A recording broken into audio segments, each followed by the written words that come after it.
여러분, 한국 영화 흥행작, 보통 흥행했다 하면 1,000만 관객을 동원했느냐 이렇게 말을 하곤 합니다. 1,000만 관객이면 5명 중에 한 사람은 극장 가서 그 영화를 봤다고 하니까 어마어마한 겁니다. 그런데 우리 한국 영화 사상 1,000만 관객을 동원한 영화는 불과 20편 정도에 불과합니다. 그런데 그 중에 압도적인 1위는 1,760만 명이 극장 가서 자기 돈 내고 본 영화가 있으니 그 영화가 2014년도에 개봉한 명량이라고 하는 영화입니다. 여러분들도 보셨습니까? 아이고, 그러셨군요. 텔레비전에서도 보셨을 테고. 이 영화는 이순신 장군을 배경으로 한 영화입니다. 이순신 장군이 누구입니까? 성웅. 한국인들이 가장 존경하는 역사 인물을 꼽으라 그러면 단골로 1등에 오르는 분 중에 한 분이시니까요. 불세출의 민족의 영웅입니다. 성웅이라고 할 정도입니다. 성스러운 영웅이다 하실 정도이죠. 그러나 사실 우리 이순신 장군은 임진왜란 때 간신배들에 의해서 당시 임금이었던 선조에게 미움을 받습니다. 그래서요, 2차례나 백의종군 해야 되는 개인적인 쓰디쓴 경험을 하고요, 인생의 많은 고초와 어려움을 많이 겪으신 분이시에요. 그럼에도 불구하고 나라를 구하겠다는 일념으로 그 악랄한 왜군들에 대항해서 23전 23승이라고 하는 세계 해군 역사에 있을 수 없는 엄청난 일을 담당하신 정말 불세출의 영웅이시잖아요. 그분이 23번의 해전을 다 이겨냈는데 좀 알려진 해전이 바로 명량입니다. 명량해전이죠. 이 명량해전이 유명해진 데는 여러 가지 이유가 있겠습니다만은 그 유명한 일화가 있잖아요. 전하! 소인에게는 아직 12척의 배가 남아있나이다.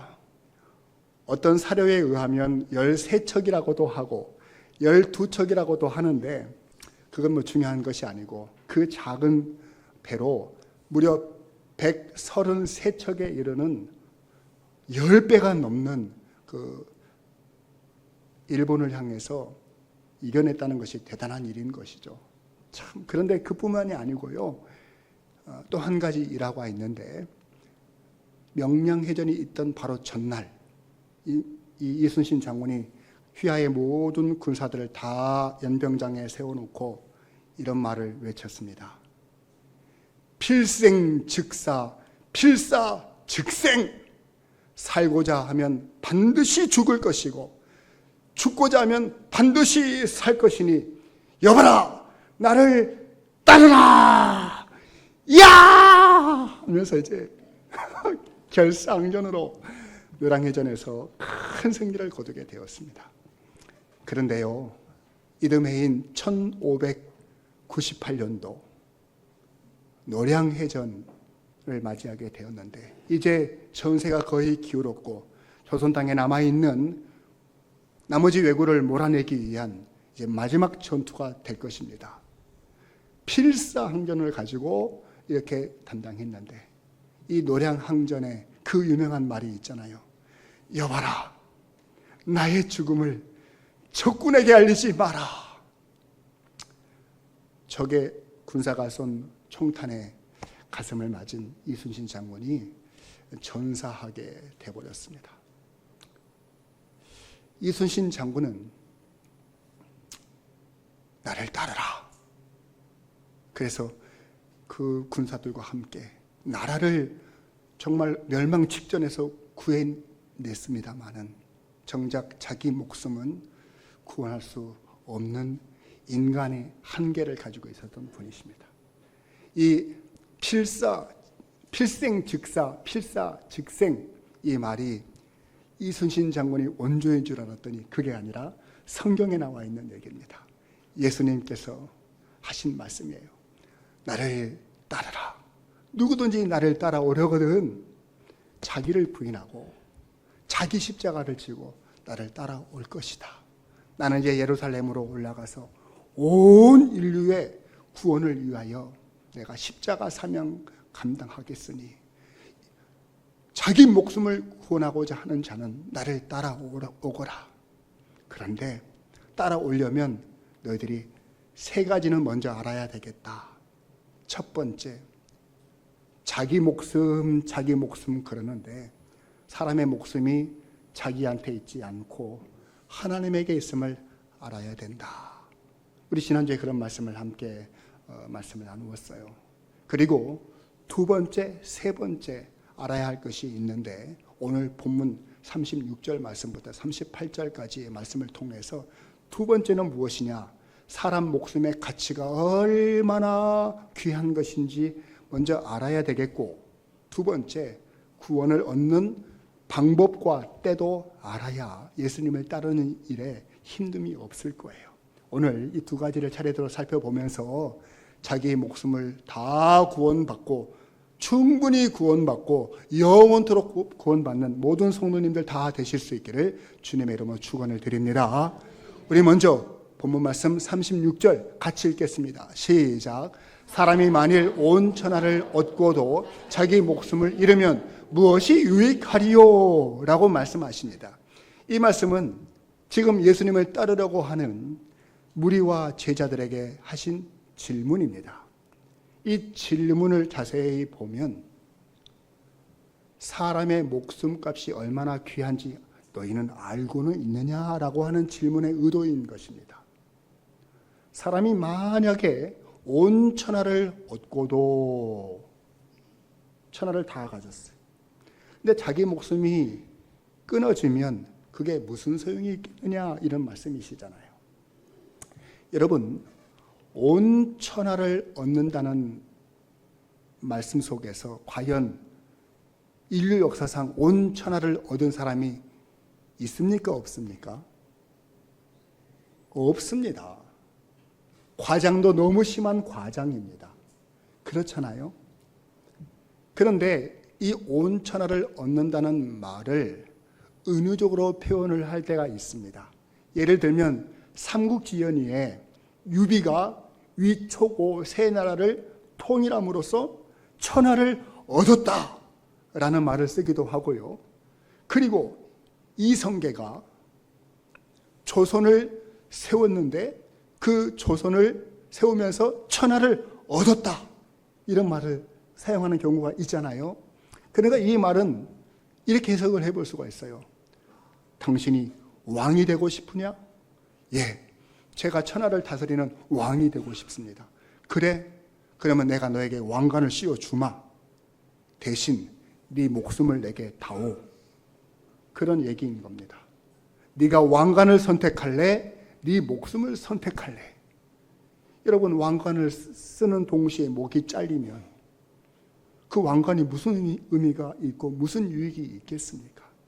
이 말은 천하의 모든 사람들 가운데 천하를 얻을 사람도 없거니와 천하를 호령하는 권세를 가진들 목숨을 잃어버리면 구원받지 못하면 그게 아무 소용이 없다라는 말씀이에요.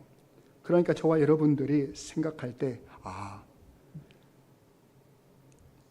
목숨보다 귀한 것은 세상에 아무것도 없구나. 뿐만이 아닙니다. 여러분 37절 말씀 한번 같이 보실까요? 시작. 사람이 무엇을 주고 자기 목숨과 바꾸겠느냐라고 덧붙여서 다시 한번 말씀해 주시는데 왜 사람 목숨이 천하보다도 귀하다고 말씀하시는 겁니까? 천하, 세상 모든 만물은 유한하지만 사람 목숨은 영원하기 때문에 그런 것입니다. 우리가 귀하다, 귀하지 않다를 재물적 관점으로만 보면 해석이 안 되지만은요, 귀한 것은 영원하고 귀하지 그보다 못한 것은 유한한 것이라고 하는 시간적인 개념으로 볼 때 사람이 천하를 얻었는데 지옥에 가면 그 지옥에서 영원토록 불구덩이 속에서 고생을 하면 금은 보화가 무슨 소용이 있겠으며 그 권세가 무슨 소용이 있겠느냐라고 하시는 말씀이에요. 여러분, 모든 세상 만물은 유한한 줄로 믿으실 수 있기를 바랍니다. 그래서 요한 1서 2장 17절 말씀을 보시면 이 세상도 그 정욕도 지나가되 오직 하나님의 뜻을 행하는 자는 영원히 거하느니라 라고 말씀하시잖아요. 여러분, 이 세상은 다 지나가는 것인 줄로 믿으실 수 있기를 바랍니다. 지나간다는 말이 무슨 뜻인가요? 이렇게 지나간다는 얘기라기보다는 유통기한이 있다라는 얘기로 여러분들이 해석하셨으면 좋겠어요. 음식물에는 유통기한이 있죠. 아무리 맛있는 것이어도 아무리 비싼 것이어도 유통기한이 지난 음식은 어디로 보냅니까? 음식 쓰레기통으로 들어가야 되는 겁니다. 그거 먹었다가는 탈나기 때문이죠. 근데 음식물만 그렇습니까? 아니에요. 재물도 물건도 건물도 다 마찬가지입니다. 벌써 한 35년은 된 것 같아요. 제가 조르고 졸라가지고 저희 아버님께서 허락해 주셔가지고 저 용산에 당시 전자상가에서 135만 원이나 되는 돈을 거금을 들여서 386 데스크탑 이 컴퓨터를 샀습니다. 얼마나 좋던지. 여러분, 1991년 정도에 90년도인가 그때 135만 원이면 지금 화폐 가치로 따지면 500만 원 이상은 될걸요. 그렇지 않겠어요? 저희 아버님 성품상 500만 원이 만만한 돈이 아닙니다. 그런데 자식이 사달라니까 사주셨는데 그러면 제가 그 아버님의 정성과 사랑과 그 비싼 컴퓨터를 지금도 쓰고 있을까요? 다 지나간 것입니다. 386 컴퓨터 이미 쓰레기통에 버린 지 오래됐습니다. 모든 만물은 가치가 다 유효기간이 있다는 겁니다. 자, 그러면 여러분 중에 속으로 목사님 다이아몬드는 아니지 않나요? 금덩어리는 가치가 안 변할 텐데 이런 분들이 계시지 않습니까? 그리고 목사님 솔직히 제가 알기로는 천국에 가면 보석으로 금으로 다이아몬드로 천국에 건물이 지어지고 길이 깔아졌다고 그러는데 그러면은 우리가 금은 보석은 좀 귀중하게 여겨도 되겠네요. 여러분 진짜 그러는지 한번 말씀해서 볼까요? 우리 요한계시록 한번 2장 말씀 띄워주시겠어요? 4장이구나. 4장에 보면은요 이런 말씀이 있네요. 벽옥과 홍보석 같고 녹보석 같아라. 수정과 같은 유리바다가 있더라. 우리가 이 말씀을 보고 천국에 가면 벽옥, 홍보석, 녹보석, 수정 이 크리스탈이잖아요. 그런 보석이 가득하구나. 이렇게 말씀을 대충 읽으면 그렇게 보이는데 정말로 천국이 이런 보석으로 되어 있다는 얘기입니까? 아니에요. 자세히 보세요. 홍보석 같고 녹보석 같고 수정 같은, 수정이라는 거예요? 아니라는 거예요? 아니라는 거예요. 수정처럼 보이는 거예요. 녹보석처럼 보이는 거예요.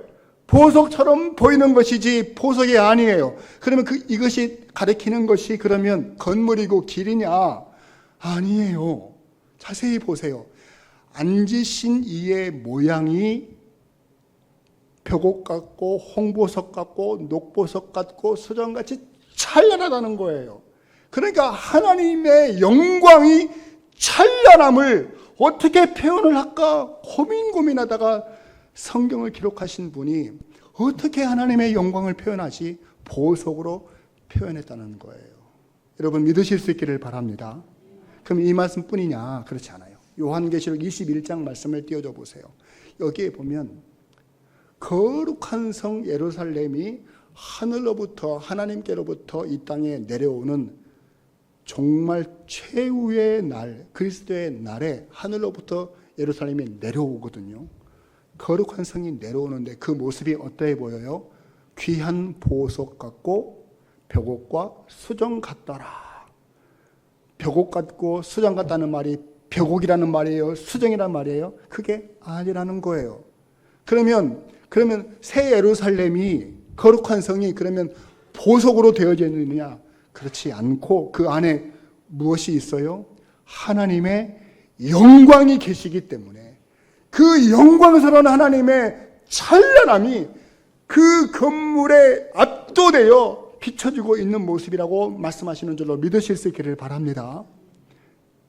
그리고 우리 성도님들은 천국에 가면 나는 그 돌 침대가 아니고 사파이어 이 다이아몬드 침대에서 누워 자겠구나, 그런 생각 얼마나 불편하겠어요.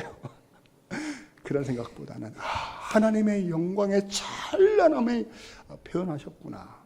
그러면 목사님, 다이아몬드는 어떻게 되죠? 성경에 다 나와 있어요. 베드로후서 말씀 띄워주시고 3장 12절입니다. 같이 한번 읽겠습니다. 시작. 간절히 사모하라. 그날에 하늘이 불에 타서 풀어지고 물질이 뜨거운 불에 녹아지려니와. 하나님의 날이 임하시는 때에는 하늘이 다 불에 타서 풀어지고요, 이 땅의 물질들은 다 뜨거운 불에 녹아지게 될 것이다 라고 말씀을 하시고 계시잖아요. 그러므로 저와 여러분들이 풀어지고 녹아질 물질을 택해야 되겠습니까? 영원히 쇠하지 않는 사람의 귀한 목숨을 선택해야 되겠습니까? 물질을 택하고 불에 함께 녹아질랍니까? 아니면 하나님의 나라의 영원한 곳에서 영원토록 사실 구원을 선택하시겠습니까? 그 선택은 여러분들에게 달려있는 거예요. 사람의 목숨이 그러면 어느 정도 가치입니까? 성경 말씀에 이런 내용들이 있어요. 당시에 사람들은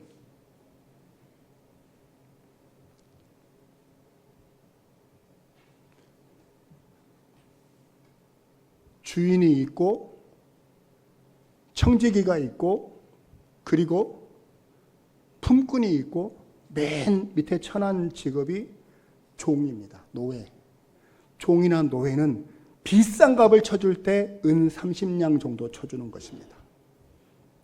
근데 노예는 아닌데 일용직, 그러니까 품을 파는 사람들이 있잖아요. 그 가난한 사람들은 하루에 1달란트를 주고 이 목숨값, 생명값까지 쳐서 내가 1달란트를 줄 테니 네가 오늘 나한테 와서 일을 하다가 죽어도 상관없으면 나와 우리 집에 와서 일을 해라. 이렇게 생명수당까지 쳐주는 것이 한 데나리온입니다.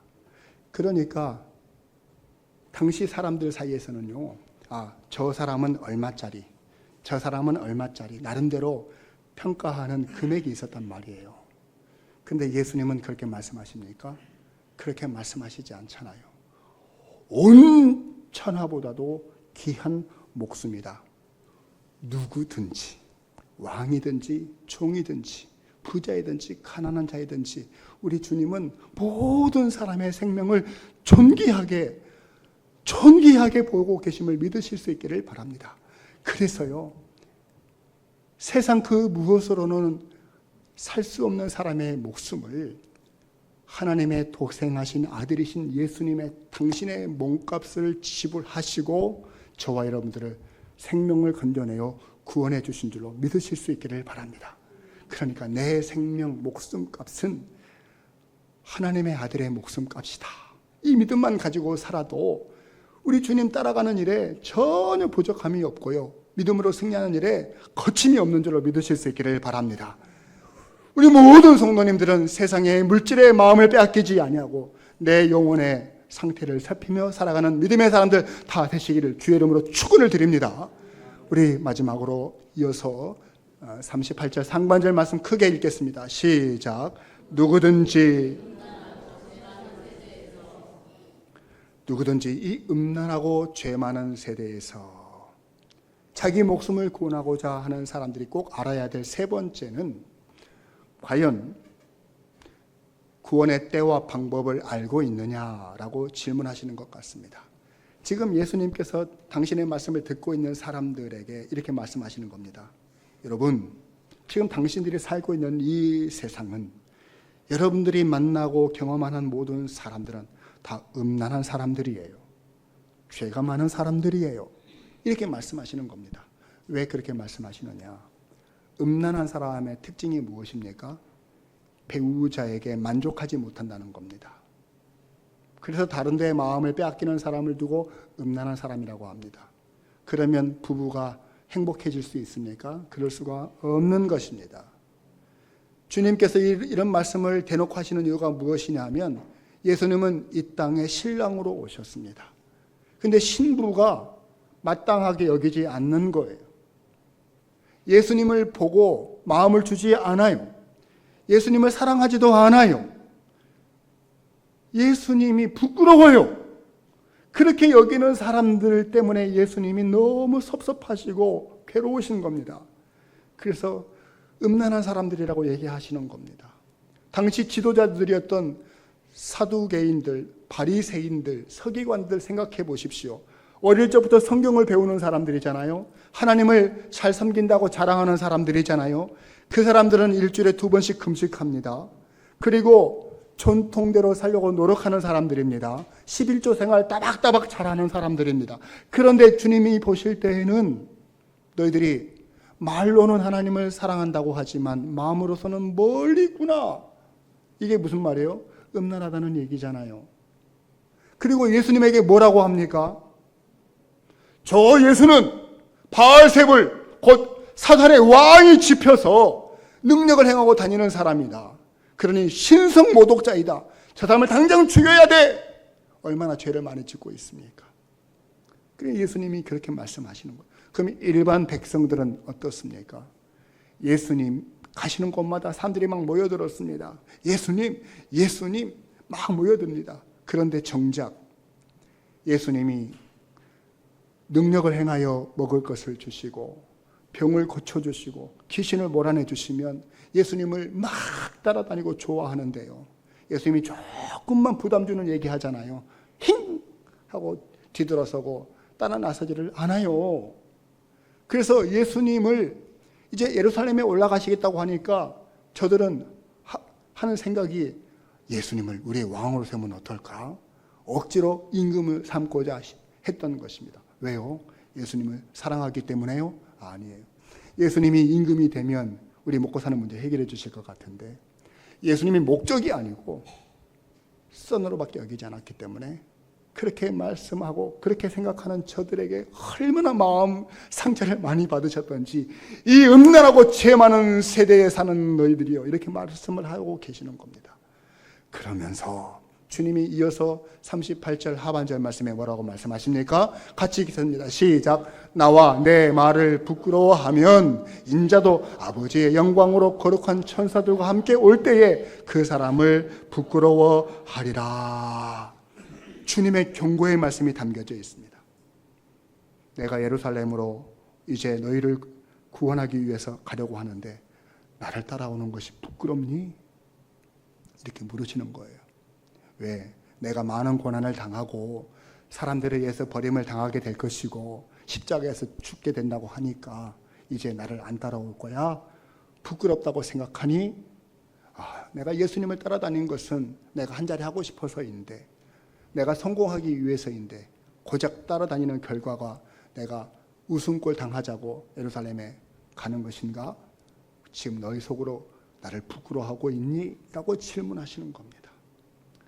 너희들이 나와 내 말을 부끄러워하면 인자도 아버지의 영광으로 다시 오는 그날 다 부끄러워할 거야. 이런 말씀이시잖아요. 여러분 잘 생각해 보세요. 복음의 핵심의 진리가 무엇입니까?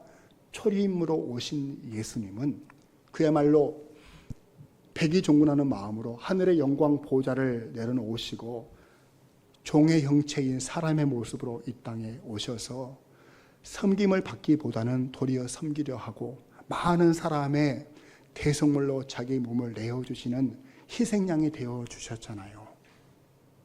그러니까 그 사랑을 감사하기보다는 부끄럽게 여기고, 아유 저 냄새나는 사람, 저 가난한 사람, 아이고 저 사람을 따라가는 것은 결국에는 내가 망하는 길이로구나 생각하니, 그래 지금은 너희들이 나와 복음을 부끄럽게 여길지는 몰라도 내가 부활하고 승천하여 하나님 보좌 우편에 앉아서 너희를 위해서 중보 사역을 하고 내가 다시 천국에 올라가서 가만히 있는 것이 아니라 나를 부끄러워하지 아니하고 나를 기뻐하며 신부로서의 정결함을 지키며 믿음을 지키는 사람들을 위해서 천국에 거처할 곳을 예비하러 가노라.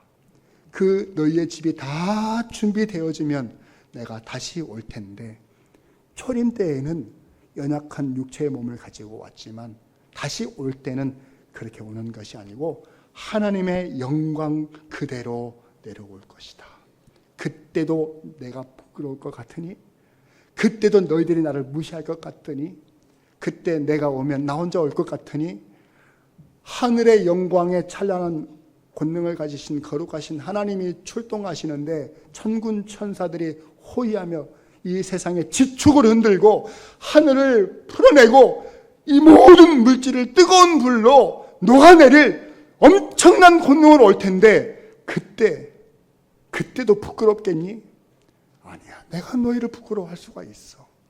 그러니 지금 너희들을 나를 부끄러울 것이 아니라 나를 기쁜 마음으로 따라와야 되는 줄로 믿는다. 이렇게 말씀하시는 걸로 여러분 기억하실 수 있기를 바랍니다.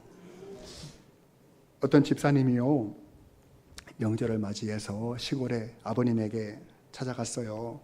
그래서 아버님께 인사도 하고 이제 저녁 식사하는데 이 아들이 아버님한테 아주 그냥 작심을 하고 말씀을 했습니다. 아버지, 저와 함께 이제 교회 좀 다니시게요.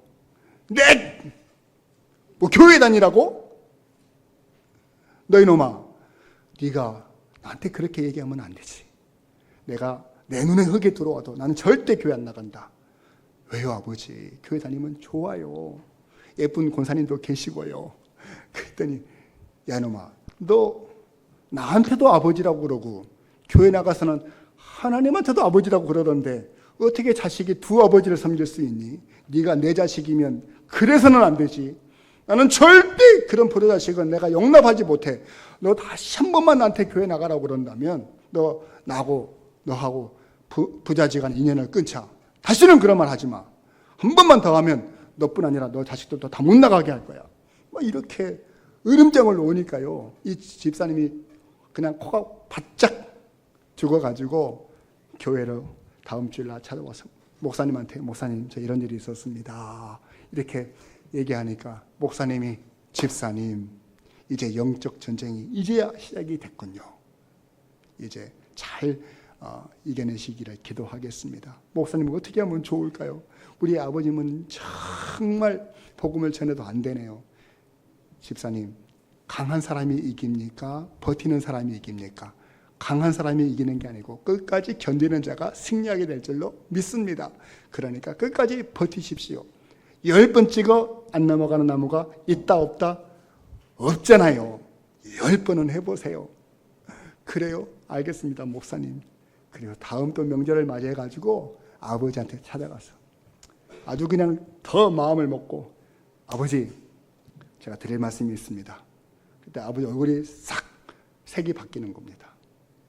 아버지 제가 아버지한테 효도하고 싶습니다. 얼굴이 다 또 밝아집니다. 그랬더니 이제 교회 안 나간다고 하는 줄 알고 말이죠. 그랬더니 아버지 제가 건강했으면 좋겠습니까? 병들었으면 좋겠습니까? 이놈아 네가 건강해야 내 효자지. 그렇죠. 아버지 제가 오래 살았으면 좋겠습니까? 빨리 죽었으면 좋겠습니까?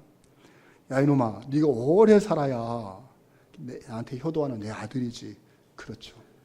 아버지 저는 건강하게 오래 살 뿐 아니라 영원히 살고 싶어서 교회 다니는 거거든요. 그것이 아버지한테 효도하는 길이라고 생각해서 그렇죠. 그때 얼굴이 싹 어두워지는 겁니다. 아버지 저 지옥 가면 좋아요, 천국 가면 좋아요? 야 이놈아, 말해서 못하냐, 천국 가야지. 그러면 아버지, 왜 저 혼자만 천국 보내려고 그럽니까? 아버지도 같이 천국 가고 싶어서 아들이 이렇게 그러자고 하는 거예요. 그랬더니 내 이놈! 얼굴이 그냥 울그락불그락 하면서 결국은 네가 나한테 지금 교회 나가자고 그러는구나 하면서 막 화를 열성을 내시는데 화가 그치지를 않은, 예전 같았으면은 너 당장 나가라 막 이런 소리 하니까 아들이 기죽어 가지고 이제 보따리 싸가지고 다시 집으로 올 텐데 목사님의 말씀이 생각이 난 겁니다. 버티십시오. 그래서 그날 밤 집에서 주무셨대요. 그리고 아침에 눈을 뜨는데 벌벌 떨면서 아버지하고 또 겸상을 해야 되니까 아침밥을 먹으려면 벌벌 떨고 앉아있는데 아버지의 숟가락이 올라갔다 내려갔다, 이 국을 드시려다가 마시려다가 뭔가는 하시고 싶은 말씀이 있으신 것 같은데 말씀하시는 거예요. 아들, 내가 밤새 잠 못 자고 네 말을 생각해 봤는데 네 말이 좀 일리가 있는 것 같다잉. 어떻게 해야 되냐? 이렇게 말씀하시더라는 거예요. 여러분, 우리가 구원을, 이 복음을, 예수님을 부끄러워하는 것이 무엇이고 자랑스러워하는 것이 무엇입니까? 다른 데 있지 않아요. 오늘 우리의 삶 속에서 예수님을 모르고 천국을 모르는 사람들에게 그냥 말할 수 있는 것만으로도 주님은 얼마나 기뻐하시고 좋아하는지 몰라요. 그 집사님에게는 그 아버지가 자기가 져야 되는 십자가였다는 것입니다. 나와 복음을 위하여 자기를 희생하는 자는 반드시 구원하리라 말씀하신 줄로 믿으실 수 있기를 바랍니다. 이제 말씀의 결론을 맺겠어요. 누구든지 모든 사람은 하나뿐인 자기 목숨 소중히 여기고 구원받고 싶어 합니다. 근데 문제는요, 구원의 길을 몰라요. 구원의 방법도 몰라요. 구원의 때도 몰라요. 그래서 철학을 하고 종교에 열심히 빠져보기도 하고 과학에 의지해보기도 하지만 철학도 종교도 과학도 답을 주지 못했잖아요. 근데 예수님은 확실하게 말씀하십니다. 내가 곧 길이요 진리요 생명이니 나로 말미암지 않고서는 아버지께로 갈 자가 없느니라. 주님이 구원의 길이 되는 줄로 믿으실 수 있기를 바랍니다. 뿐만입니까? 예수님께서는 천하 만물로는 사람의 목숨과 바꾸고 대체하고 값을 지불할 것이 없다는 것을 알기 때문에 당신의 목숨으로 사람의 죄의 문제를 해결하시고 죄값을 지불하심으로 말미암아 그 예수님을 사랑하고 부끄럽게 여기지 아니하며 복음을 자랑하는 자들을 구원해 주시는 걸 믿으실 수 있기를 바랍니다. 그것이 구원의 방법이에요. 장차 우리는 내일 일을 알지 못하는 어리석음 속에 빨려 살지만은요, 우리가 아는 한 가지는 무엇입니까? 종말이 있다는 겁니다. 종말이 무엇입니까? 두 가지인데 개인적인 종말과 우주적인 종말입니다. 사람이 한 번 죽는 것은 정해진 것입니다. 이것이 개인적인 종말입니다. 그리고 새 예루살렘이 하늘로부터 내려오면서 하늘이 풀어지고 땅에 녹아지는 그 날이 바로 우주적인 종말이에요. 그 날은 반드시 옵니다. 그때 신랑 되신 예수님께서 하늘의 하나님의 영광을 그대로 옷 입고 오실 때 사랑하는 딸아, 사랑하는 아들아, 내 사랑하는 신부야 하시면서 부끄럽게 여기지 아니하시고 품어주시면 우리는 영벌이 아닌 영생을 누리는 복된 인생들 다 되는 줄로 믿으실 수 있기를 바랍니다. 주님 다시 오시는 그날은 심판주로 오시는 겁니다. 그래서 가라지는 빼내어서 저 바깥 어두운 곳에 던져버리고 불태워버릴 것이고요. 그리고 알곡은 천국 곳간, 즉 예수님께서 예배하러 가신 그곳에 집이 다 준비된 곳에 인도해서 영원한 영생을 누릴 수 있도록 복을 주신다는 사실을 기억하고 오늘 구원의 삶을 살아내는 저와 여러분들 다 되실 수 있기를 주의 이름으로 축원을 드립니다. 기도하십시다.